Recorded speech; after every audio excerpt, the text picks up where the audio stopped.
Rangareddy Manikonda municipal పరిధిలోని my home Avatar చౌరస్తాలో RMC pollution ను నియంత్రించాలని స్థానిక అపార్ట్మెంట్ నివాసులు భారీగా ర్యాలీ చేపట్టారు. ఆర్ఎంసీ ప్లాంట్ ద్వారా తీవ్ర ఇబ్బందులు ఎదుర్కొంటున్నామని, పిల్లలు స్కూల్కు వెళ్లాలంటే నరకయాతన పడుతున్నారని, ఆర్ఎంసీ ప్లాంట్ ను తక్షణమే తొలగించాలని స్థానికులు పెద్ద ఎత్తున ఆందోళన చేశారు. జనవాసాల మధ్య ఆర్ఎంసీ ప్లాంట్ ఏర్పాటు చేయడం వల్ల నిత్యం వాటి నుండి వెలువడే దుమ్ము, ధూళి, శబ్దంతో తీవ్ర ఇబ్బందులు పడుతున్నామని, ఈ ప్లాంట్ ను వచ్చే భారీ వాహనాల వల్ల రోడ్లన్నీ ధ్వంసమయ్యాయని స్థానికులు మండిపడ్డారు.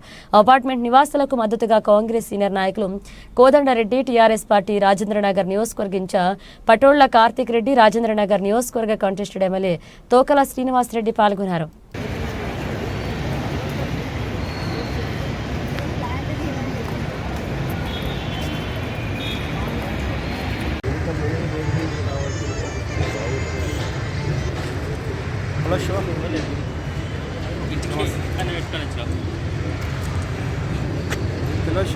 ధర్నా ఉన్నది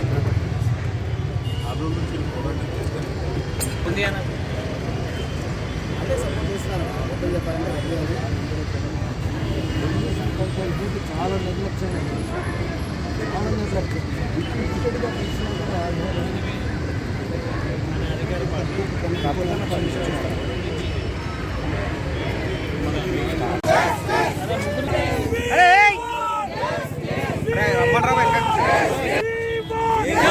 Stop the plan! Stop the plan! Stop the plan! Stop the plan! Stop the plan! Stop the plan! Stop the plan! Stop the plan! Stop the plan! Stop the plan! Stop the plan! Stop the plan! We want justice! We want justice! We want justice! We want justice! We want justice! We want justice! We want justice! అధికారుల నిర్లక్ష్యం నశించాలి! అధికారుల నిర్లక్ష్యం నశించాలి!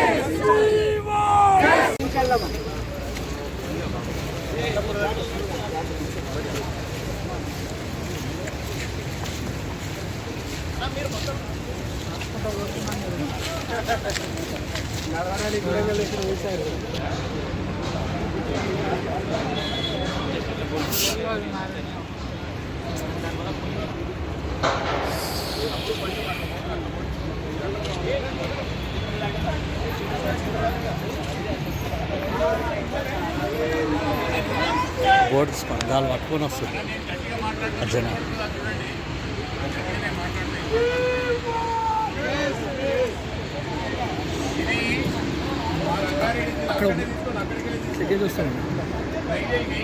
వెంకన్న చెప్పుకోవడానికి పేరు పెద్ద, చూపించుకోవడానికి ఊరు దెబ్బ అన్నట్టు ఈరోజు కోకాపేట్ మొత్తం భారతదేశంగా కోకాపేట్ అంటే ఒక పేరు ప్రఖ్యాతలు ఉండే ఒక ప్రాంతము. బాగా డబ్బులున్న వాళ్ళు, డబ్బులు పెట్టుకుని అపార్ట్మెంట్లు కొనేవారనే ఒక మన పైన, ఈ ప్రాంతంలో ఉండే ప్రజల పైన ఒక అభిప్రాయం ఉన్నది. కానీ వాస్తవానికి ఎన్ని కోట్లు పెట్టి ఇక్కడ అపార్ట్మెంట్లు కొన్నా, విల్లాలు కొన్నా కూడా ఇక్కడ పరిస్థితి ఎలా ఉన్నదని ఒక్కసారి ఈ రోజు మనం మై హోమ్ అవతారే గాని, హాల్మార్క్ విసినియా గాని, లేకపోతే అవతల ఉన్న మై పీక్, జైబేరి పీక్ మరియు మిగతా అపార్ట్మెంట్ ఇక్కడ నివసిస్తున్న వంటి మా సోదరులందరూ కూడా ఎంత దౌర్భాగ్య పరిస్థితిలో ఇక్కడ ఉన్నారనేది ఒక్కసారి చుట్టుపక్కల ఈ ప్రాంతం చూస్తే మనకు అర్థమవుతుంది.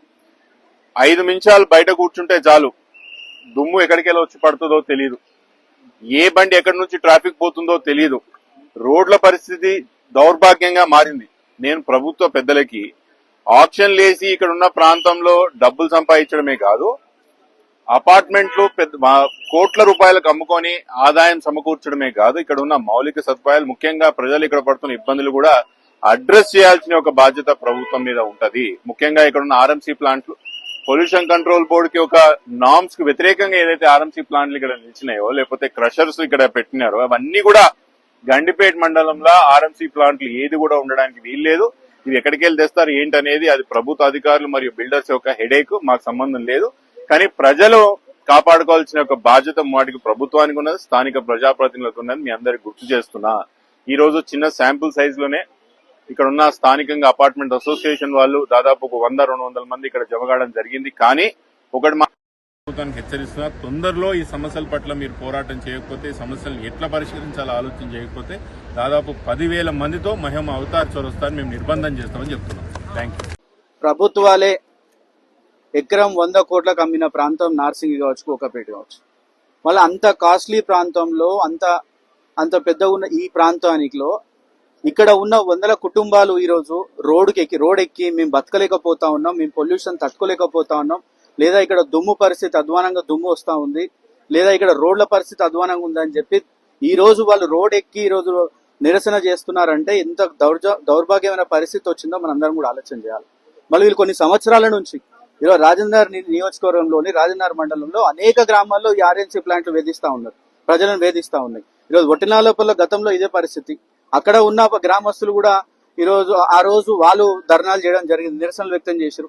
మళ్ళీ ఈరోజు నార్సింగ్ ప్రాంతంలో కావచ్చు, కోకాపేట ప్రాంతంలో అంటే ఈరోజు చదువుకున్న వాళ్ళు ఈరోజు కోట్ల రూపాయలు చెల్లించి అపార్ట్మెంట్లు కొనుక్కొని ఈరోజు ప్రశాంతంగా ఉందామని వచ్చిన ప్రాంతంలో ఈ ఆర్ఎంసీలు పెట్టి ఈరోజు ఈ పొల్యూషన్ ద్వారా ఈరోజు తీవ్ర ఇబ్బందులు అవుతాయి. చూస్తా ఉన్నాం, చిన్న పిల్లలు, కుటుంబంలో ఉన్న లేడీస్ కూడా ఈరోజు రోడ్ ఎక్కుతా ఉన్నారంటే ఎంత అవస్థ పడతా ఉన్నారో మనం గమనించాలి. మళ్ళీ ఇటువంటి సమస్యని పరిష్కరించకుండా స్థానిక ప్రజాప్రతినిధులే కావచ్చు, స్థానిక ఎమ్మెల్యేనే కావచ్చు, లేదా ఈ అధికారులు పొల్యూషన్ కంట్రోల్ బోర్డు కావచ్చు, మళ్ళీ చూసుకుంటే ఈ మున్సిపాలిటీ వాళ్ళు కోట్ల రూపాయల ట్యాక్సులు వసూలు చేస్తా ఉన్నారు అందరితో. ఈరోజు కోట్ల రూపాయల ట్యాక్సులు వసూలు చేసి ఈరోజు కనీసం సీసీ రోడ్లు వ్యవస్థ లేదు, లేదా వీళ్ళకున్న సమస్య ఆర్ఎంసీ పైన ఈరోజు ఎన్నిసార్లు వాళ్ళు నివేదిక ఇచ్చినా దాన్ని పట్టించుకునే పాపాన్ని ఈరోజు అధికారులు పోవట్లేదు. కాబట్టి ఈరోజు మళ్ళీ వారందరూ కూడా మేము దేనికైనా తెగించడానికి సిద్ధం ఉన్నామని చెప్పడానికే ఈరోజు వాళ్ళందరూ రోడ్ ఎక్కి నిరసన వ్యక్తం చేస్తా ఉన్నారు. కానీ మేము కూడా హెచ్చరిస్తా ఉన్నాం అధికారులని, మీరు ఎంబడే చర్య తీసుకోకపోతే ఇది పెద్ద ఎత్తున ఉద్రిక్తత వాతావరణం ఏర్పడే అవకాశం ఉందని చెప్పి కూడా హెచ్చరిస్తా ఉన్నాం. ఖచ్చితంగా ఎంబడే మీరు ఇక్కడ ఉన్న అధికారులు కావచ్చు, ఇక్కడ ఉన్న ప్రభుత్వ అధికారులు కావచ్చు, ఎంబడే స్పందించి చర్య తీసుకోవాలని చెప్పి కూడా కోరుతా ఉన్నాం. మిత్రులకి, రాజకీయ పక్షాలకి, మా అందరి కమ్యూనిటీ తరపున, మై హోమ్ అవతార్ తరపున, హాల్మార్క్ వీసీన తరపున చాలా ధన్యవాదాలన్నా. వాస్తవానికి ఇది మా ఒక్క విషయమే కాదు, ఈ చుట్టుపక్కల మొత్తం రేడియస్ అంతా కూడా పొల్యూషన్ జోన్ లా తయారవుతుంది. ముఖ్యంగా మాకు 2 అపార్ట్మెంట్ కి ఎదురుగా ఉన్నటువంటి ఆర్ఎంసీ ప్లాంట్, వాసవి అట్లాంటిస్ వారి ఆధ్వర్యంలో నడుస్తున్నటువంటి ఆర్టీసీ కంపెనీ అనే వారు ఇక్కడ ఆర్ఎంసీ ప్లాంట్ పెట్టి రన్ చేస్తున్నారు. మేము ఆల్రెడీ ఒకసారి ఇట్లనే కంప్లైంట్లు పెడితే 2022 డిసెంబర్ లో క్లోజ్ చేశారు. మళ్ళీ 2023లో మళ్ళీ స్టార్ట్ చేయబోతుంటే మళ్ళీ మేము పీసీబీ వారిని అడిగాము. వాళ్ళు వచ్చి చూసి మేము ఇవ్వట్లేదండి, మీ అందరికి అభ్యంతరం ఉంటే ఇవ్వమని చెప్పారు. మేము కూడా చెప్పాము, మీరిచ్చే కాపీల్లో, మీరిచ్చే పర్మిషన్ లెటర్స్ లోనే ఉంటాయి, ఒక పాయింట్ ఉంది, పబ్లిక్ గానా వద్దంటే, నియర్ బై కమ్యూనిటీలో వద్దంటే ఇవ్వకూడదని క్లియర్ గా పాయింట్ ఉంది అందులో. అది బేస్ చేసుకుని మీరు ఇవ్వకూడదండి, ఒకవేళ ఇవ్వదలుచుకుంటే ఆ కాపీ మాకు ఇవ్వండి, మీ పై అధికారి దగ్గరికి వెళ్తాము, కోర్టుకి వెళ్తామని కూడా చెప్పాం 2023 ఆగస్టులో. అయినా గానీ అప్పుడు మాకు సర్ది చెప్పి పంపించి 2023 ఎలక్షన్ మూవ్మెంట్ లో డిసెంబర్ లో వాళ్ళకి పర్మిషన్ ఇవ్వడం జరిగిందండి. మేము మొన్న స్కూల్ ఓపెన్ అయిన కానీ చూస్తుంటే మా స్కూల్ బస్సులు మేము రావని చెప్తున్నారు ఈ రోడ్ లోంచి. ఎందుకని మేము అందరం ఎంక్వైరీ చేస్తే ఈ రోడ్ అంతా ఫుల్లీ డ్యామేజ్ అయ్యింది. పిల్లలు వేరే అపార్ట్మెంట్ తీసుకొచ్చే పిల్లలు పొద్దున్నే టిఫిన్ చేసి పాలు తాగి బయలుదేరి స్కూల్ పిల్లలకి వామిటింగ్స్ అవుతున్నాయి ఆ డస్ట్ కి, ఆ రోడ్డు కండిషన్ వల్ల అని చెప్పానంటే, ఈ రోడ్డుని మేము 1 వే చేసుకుని 2 వే చేసుకుని మేము ఇందులో రావటం, ఇందులోనే వెళ్తాం అండి. మార్నింగ్ 70 నుంచి 80 స్కూల్ బస్సులు వస్తాయి, గాడి ఏమో ఫినెక్స్ అని ఇట్లాంటి. సో మేము ఇక్కడ ఉండి ఇంత కాస్ట్లీ అపార్ట్మెంట్ కొనుక్కొని ఈఎంఐలు కట్టుకుంటూ, ట్యాక్స్లు కట్టుకుంటూ, ఏమంటే ట్యాక్స్ కట్టేటప్పుడు మేము ఏమైనా అడుగుతున్నామా? ఎవరైనా వచ్చి అధికారులు వచ్చి మా దగ్గర ధర్నా చేస్తున్నారా? ట్యాక్స్ కట్టట్లేదని ధర్నా చేస్తున్నారా? 10 సార్లు మాకు ఫైన్ వేస్తున్నారు కదా ట్యాక్స్ కట్టకపోతే. మరి అన్నప్పుడు ఇట్లాంటి వాళ్ళ మీద ఎందుకంత అలసత్వం ప్రదర్శిస్తున్నారు వీళ్ళు? మేము అట్లా అన్ని విధాలు, అన్ని అపార్ట్మెంట్, మున్సిపాలిటీ వాళ్ళని, పోలీసు వారిని అందరినీ కూడా ఎన్నో సార్లు మేము రిక్వెస్ట్ చేశాం. పోలీస్ డిపార్ట్మెంట్ కూడా కంప్లైంట్ పెట్టాం. పీసీబీ వారు మమ్మల్ని, ఒక సామెత ఉంది, delay in justice also injustice అని, అంటే వాళ్ళు న్యాయం చేయరు, చేస్తామంటూ ఉంటారు, అంటూనే కాలం గడిపే అందరూ కంప్లైంట్లు పెట్టామండి. మేము చివరికి మీడియాలో మీ అందరి సహకారం ద్వారా కానీ, ఆ ప్రతిపక్షాల సహకారం కానీ, ఎమ్మెల్యే గారు ఫోన్ చేయడం వల్ల కానీ, వాట్ ఎవర్, వాళ్ళు మమ్మల్ని పిలిచి ఇప్పుడు ఆన్సర్ చెప్పరు, ఇప్పుడు కూడా ఆన్సర్ చెప్పరు. అదే లాస్ట్ టైం క్లోజ్ చేసినప్పుడు 3 రోజుల్లో క్లోజ్ చేశారు. ఇప్పుడు నెలైనా కానీ కనీసం క్లోజ్. మేము ఆ రోజు చెప్పాం, అయ్యా మీ ధోరణి కరెక్ట్ గా లేదు, పీసీబీ వారు మీరు నాన్సుడ్ ధోరణి ప్రదర్శించొద్దు, దానివల్ల మాకు అన్యాయం జరుగుతుంది. ఒకవేళ మీరు దానికి ఇవ్వదలుచుకుంటే ఇచ్చేసేయండి, మేము వేరే యాక్షన్ తీసుకుంటాం. లేదు క్లోజ్ చేస్తే క్లోజ్ చేయండి అన్నాం. వాళ్ళకి ఇచ్చినట్టు చెప్పరు, క్లోజ్ చేసినట్టు చెప్పరు, ఇలా నాంచుకుంటూ వాడికి ఎలవ్ చేస్తున్నారు అక్కడ. దీనివల్ల మేము ఇంత చిన్న పిల్లలు ఇంతమంది ఉండి ఆరోగ్య సమస్య వస్తుందని చెప్పి డాక్టర్ రిపోర్ట్స్ కూడా చూపించినా గానీ చలనం లేకపోతే మేమేం చేయాలి చెప్పండి. అందుకే ఈ రోజు మేము చాలా ప్రజాస్వామ్యబద్ధంగా, శాంతియుతంగా, ఎవరికి ఇబ్బంది లేకుండా చేశాము.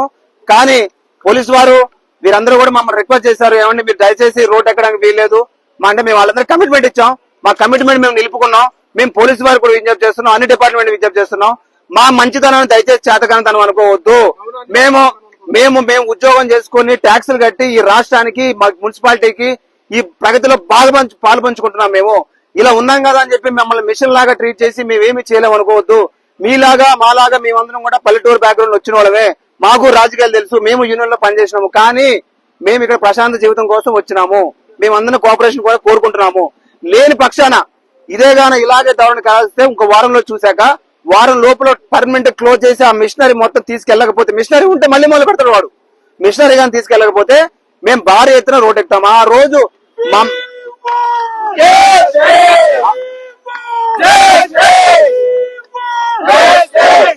ఆ రోజు నాలాంటి వారిని యంగ్స్టర్స్ ని మేము అరెస్ట్ చేస్తాం అనొచ్చేమో పోలీసు వారు పాపం వాళ్ళకు ఉన్న ఇబ్బందుల మేరకు. కానీ లేడీస్ ని, సీనియర్ సిటిజన్స్ ని, పిల్లల్ని కూడా తీసుకెళ్లి మీరు అరెస్ట్ చేస్తారా లేదా ఇట్లాంటి వాటిని ఆపుతారా? పోలీసు వారు కూడా నిర్ణయించుకోవాలని దయచేసి మేము పోలీసు వారిని కూడా చాలా హంబుల్ గా రిక్వెస్ట్ చేస్తున్నాము. టు బి ఆనెస్ట్ గా మున్సిపాలిటీ వాళ్ళు వీళ్ళందరూ కళ్ళు తెరవాలి. మాకు ఇంకొకసారి ఈ 1 వీక్ లో న్యాయం జరగకపోతే మాత్రం భారీ జరుగుతుంది. దానికి మేము మాత్రం బాధ్యులం కాదు, మేము ముందే చెప్తున్నామండి.